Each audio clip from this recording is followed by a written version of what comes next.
Hello, everybody, and welcome to another edition of This or That. I am Jatt, here with Kobe. I've forgotten the rules for some reason. I knew you were going to forget the rules one of these times, Jatt. Lucky for you, I know the rules. We can't see the slides beforehand. Then they show 2 slides, and we pick this or that. Wow. Those are the rules. So well explained as well. Let's get into This or That. First slide of Slide the number day. 1. Right here, better pickup, double it for Team Liquid or stunt for Phoenix 1? Honestly, if you just take last week and their performances into account, and the results, this is a decent question, right? As far as if you just look at it from a pure value standpoint, Yeah. everybody's gonna go, oh, obviously Double Up. He has this long history of success in competitive play, especially within North America, whereas Stunt is obviously a rookie. So my knee-jerk reaction is obviously Doublelift, but yeah, I can see the arguments. Exactly. If you want to be like a hipster pickup, oh, Yeah. Arrow had his best week with Stunt. Maybe he's this god of solo queue support. But Doublelift has such a track record, and beyond just his skill in game, the branding that he brings. People are watching Team Liquid games more than they ever have before. They're discussing Team Liquid more than they have in the last year. So I think Doublelift is kind of the no-brainer, but Stunt is better than we would have thought for someone who was a bench player on Team Dignitas. And has had success with the team so far, so definitely can see this one, but I'm definitely going to Doublelift this. Sweet. Slide number 2, we both agree on Doublelift right here. More hype matchup, G2 versus Misfits or H2K versus Unicorns. These are both 1 and 2 matchups in their respective groups. Yeah, I'm more hyped. The only reason I'm hesitant is because I'm more hyped for the cross group stuff, because G2 is still undefeated. G2 hasn't lost a set since spring of last year. In the best of 2, they won a bunch, but never 0-2. Yeah. So. And due to the recent loss of Misfits to H2K, I think that lowers it a little bit for that one. So I'm a little bit more hyped up for this one. I'm really liking how Fabivin is playing recently, especially with Yankos. They just look like they're peaking a little bit, especially after MSI. So I'm a little bit less hyped for the G2 one because I assume G2 is going to win again. I'm going to go this, just because every time you have an undefeated team, that naturally draws my attention. I wonder how long they can stay undefeated for. Not to mention, I'm a little more hyped to see Hans Sama now. I really like the latest drive episode. As far as shameless plugs go, like the first EU drive I feel like we've had. Pretty awesome. I'm going with this. Kobe's going with that. All right. Slide number 3. Pretty calm and collected so far. This is a good this or that so far. FlyQuest, disagreement. Question mark, bad drafts or bad team. I imagine this is why are they 1 and 6 in their last 7? I feel like we need a little bit. Do you blame the drafts or do you blame the players is the question. A little bit, okay. FlyQuest question mark is like the question mark thing. I'm glad Jatt is here to interpret the questions because you can expand on this, man. Okay, that's pretty good.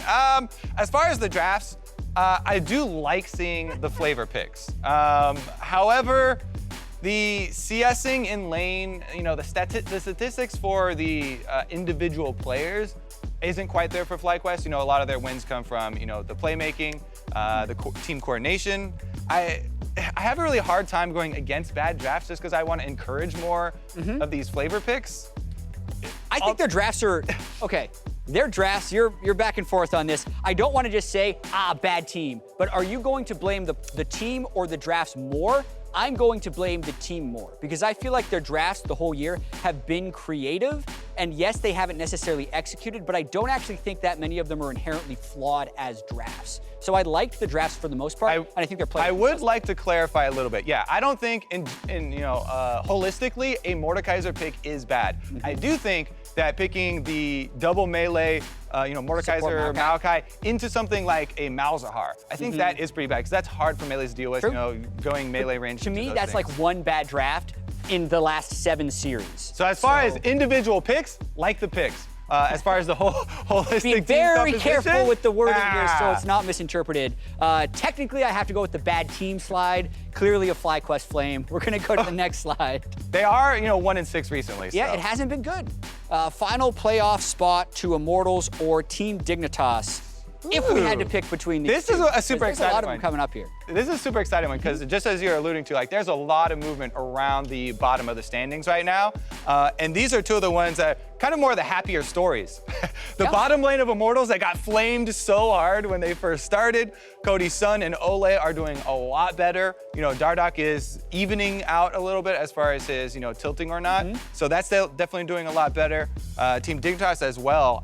My boy Keen here has just been going off. So what's your pick? This or that? I was gonna let you do some explanation All of right. what you want while I My formulate. explanation for Immortals is that they have been on an upswing lately, but they still threw that game pretty hard against TSM. As far as Team Dignitas, they had that terrible dip in the middle of the season. I feel like ever since they've made their coaching change, that has been a new team, and it's not just because of COP. I feel like the players are doing better. I'm pretty clearly that. Specifically as well. Oh, your analysis sounded like you were going Immortals. Especially when I interviewed X Special after their game, I've never seen him so positive and happy in my entire life of knowing X Special. And this is a dude who's actually won LCS splits. Something is going very right with that team chemistry, and I think it's going to continue. I really did enjoy Laud's interview afterwards on COP, and they're like, what is COP bringing? It's like, he's a chill dude. It's nice having him. Pretty chill.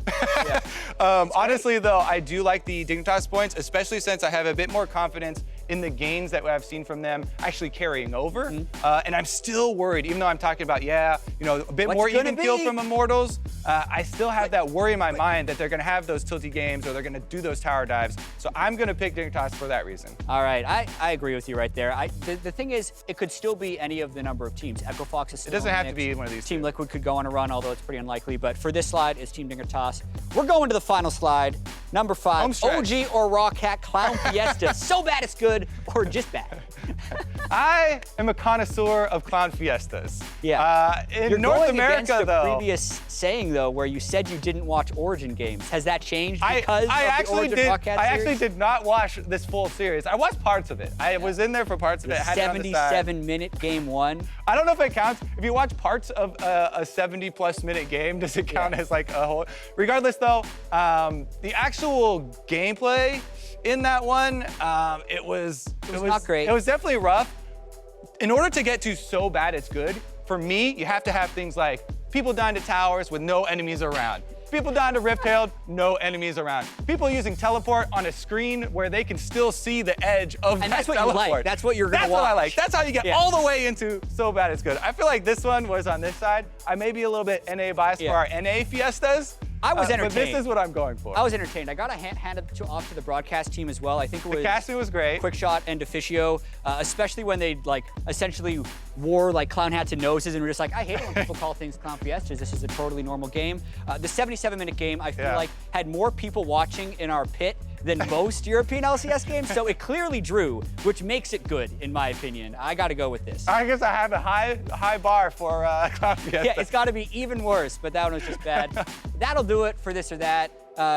Tweet us at this or that if this was a Clown Fiesta episode or not. Kobe's excited. We're about also something. getting that hashtag going, hashtag this or that, so then you don't tag me or Jatt and we don't get spoiled on them. Because if we get spoiled on them, we're not gonna use them. Also, if you want to hear me, Kobe, and another person talk longer about topics like this, we have a new podcast called The Dive. It's going to be on iTunes and SoundCloud and hopefully some other things soon. We'll Stay get tuned everywhere. For that.